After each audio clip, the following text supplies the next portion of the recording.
நம்ம குழந்தையா? எதை வச்சு உங்க குழந்தைன்னு சொல்றீங்க? அமிர்தா, என்ன பேசுற நீ என்று சீறினான் அமுதன். நான் ஒன்றும் தப்பா சொல்லலையே. கல்யாணமான ஒரே ராத்திரி தான் என் கூட உறவுல இருந்தீங்க. அப்புறம் எப்படி நீங்க குழந்தைக்கு அப்பா ஆக முடியும்? அவள் கூறியதும் அமுதனுக்கு இதயமே நொறுங்கி விட்டது.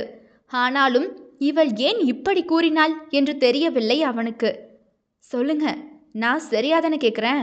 கல்யாணமான 2ஆம் நாளே உங்களுக்கு வயிற்று வலின்னு ஒதுக்கிட்டீங்க. அப்புறம் எப்படி இது? அனைவருமே அமைதியாய் அமிர்தாவையே பார்த்து கொண்டிருந்தனர். அவளின் தாய் தந்தையோ இவள் ஏன் இப்படி நடந்து கொண்டிருக்கிறாள் என்று புரியாமல் தர்ம சங்கடமாய் பார்த்து கொண்டிருந்தார்கள். சரி, இப்போ சொல்கிறேன். இந்த குழந்தைக்கு அப்பா நீங்கள் இல்லை. கல்யாணத்துக்கு முன்னாடியே நான் கைப்பட்ட ரோஜா. இவ்வளோ ஏன், உங்களை கல்யாணம் பண்ணும்போதே நான் மாசமாக இருந்தேன். அமிர்தா! அமுதனின் கை ஓங்கியது.